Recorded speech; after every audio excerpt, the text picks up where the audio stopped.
Hola, buenas tardes. Hoy, ¿de qué hablamos? ¿Cuándo? Vamos a hablar de la educación crítica. Pero bueno, para empezar con la educación crítica tenemos que tener claro varias cosas. Entre ellas, lo primero es que la educación crítica está fundamentada en el pensamiento crítico y este es un enemigo absoluto, se distancia absolutamente de la acumulación de conocimiento, acumulación de información, más bien que es generalmente lo que cómo se trabaja en los colegios, y no solo en los colegios, sino en las universidades. Básicamente hay un plan, hay una información donde el estudiante tiene que aprenderla prácticamente y reproducirla. Más o menos así funciona. El pensamiento crítico, no, el pensamiento crítico es enemigo de este tipo de cuestiones porque la información nos ancla el mundo, nos dice que el mundo es de esta forma y ya. El pensamiento crítico, por el contrario, nos indaga, es un pensamiento investigativo, pero para esto encontramos dos características interesantísimas. Primero que todo, es un pensamiento divergente y es un pensamiento creativo. Cuando hablamos de divergente, encontramos que, obviamente, hay una línea de pensamiento, de discurso que nos dicen, tiene que ser esto, así, así, así, pero el pensamiento crítico no, el pensamiento crítico siempre va a plantearnos, pero puede ser de otra forma, ¿no? Pero ¿por qué es así? Entonces encuentra líneas divergentes donde empieza a buscar otra forma de entender, de concebir el mundo, la política, la ciencia, la educación, las artes o lo que sea.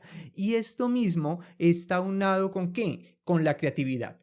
Entonces, si queremos una educación fundamentada en el pensamiento crítico, tenemos que desarrollar en el niño, potencializarlo más bien en el niño, el pensamiento divergente y el pensamiento creativo. Entonces encontramos unas áreas allí que hasta el momento han sido bastante descuidadas.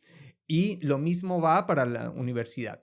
Por otro lado, centrémonos básicamente en que estas características ya están en el niño. El niño pequeño, ese niño que está empezando a descubrir el mundo, tiene una actitud investigadora. Ese niño tiene un pensamiento divergente, ese niño tiene un pensamiento creativo y por lo tanto podemos decir que es un pensamiento crítico. ¿Y por qué? Porque el niño cuando va caminando por la calle, por el mundo, ese mundo al cual está recién ingresado, va a preguntar por qué el cielo es azul, por qué hay colores en el arco iris o de dónde salen esos colores, por qué el pasto es verde, bueno, ¿por qué todo? Y muchas veces en su imaginación, por ejemplo, cuando le respondemos y demás, y el niño empieza a plantearnos una serie de nuevas formas de concebir el arco iris, muy desde la imaginación,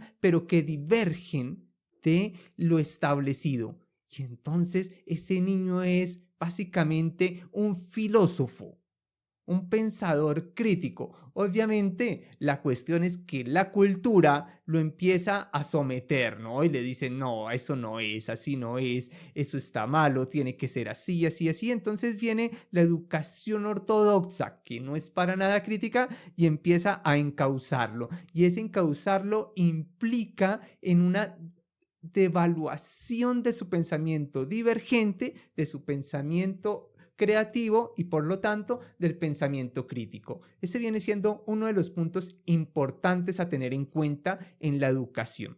El otro punto es, para poder establecer una educación crítica, el principal cambio tiene que ser en el profesor. O sea, el profesor ya no se puede escudar en una información de libros, de conocimientos o lo que sea que tenga y que diga esto es así, cópienlo y después lo repiten. Para nada, más lejos de lo crítico imposible.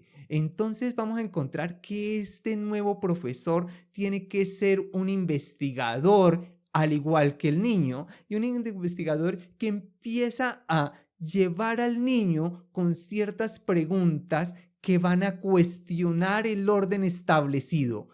Y entonces encontramos el segundo punto importante o el tercero sobre lo que se necesita para que la educación crítica tenga lugar. Y es que es romper lo establecido política y culturalmente. Es decir, tiene que haber un cambio político y tiene que haber un cambio cultural, porque por fuera del colegio el niño vive y entonces las personas no pueden estar arraigadas a decir, es que esto es así y no puede ser de otra forma. No, tenemos que concebirnos como hacedores del mundo, que eso es básicamente lo que nos ofrece la educación crítica. Ya nos pone siempre en el centro de la historia, constructores de historia. Y obviamente el cambio político, y es un cambio político que implica que no le tenga miedo a afrontar un diálogo fuerte, democrático con su pueblo.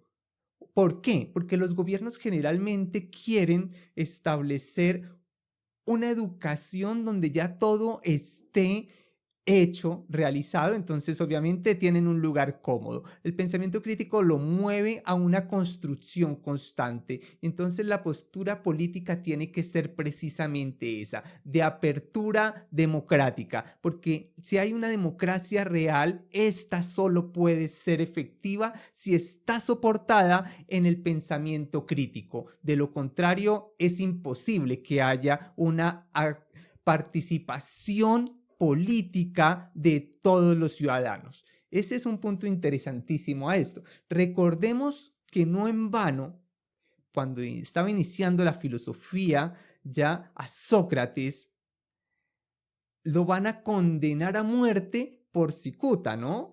Pero ¿por qué lo condenan a muerte?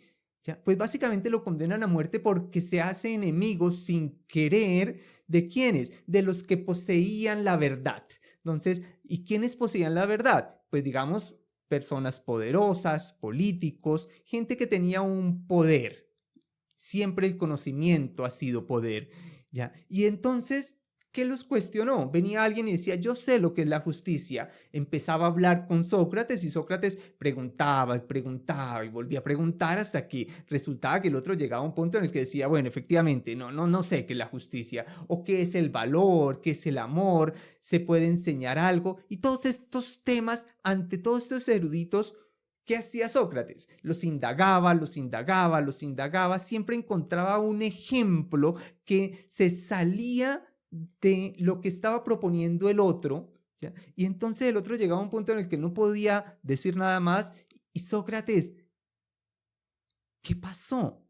Pues se llenó de enemigos, enemigos muy poderosos que dijeron, no queremos más a este señor aquí, nos molesta. Entonces, primero que todo, lo echan del país, lo expulsan. Pues resulta que él dice, no, yo soy un ciudadano y entonces como ciudadano yo prefiero vivir como morir como ciudadano a vivir como un extranjero, ya como un bárbaro. Entonces, pues si es de morir, pues entonces prefiero morir. Pero ¿a quién matan? Matan precisamente al pensamiento crítico, ¿ya? Porque el pensamiento crítico es un pensamiento vivo. De eso trata toda esta historia. Ahora bien, como siempre en Colombia, y esto quiero centrarlo acá, ¿por qué? Casi siempre se ha asociado pensamiento crítico con la izquierda, pero realmente no lo es más lejos de la realidad imposible. Simplemente que en Colombia siempre los gobiernos han sido de derecha y obviamente, entonces los otros, los de oposición, siempre están diciendo, oiga, pero no necesariamente es así, no es esto. Entonces se asocia eso con ¿qué? Con el pensamiento crítico que puede tener mucho de crítico, efectivamente. Pero si hubiera un gobierno de izquierda, tendríamos que hacer exactamente lo mismo. Es decir, ¿y por qué es así?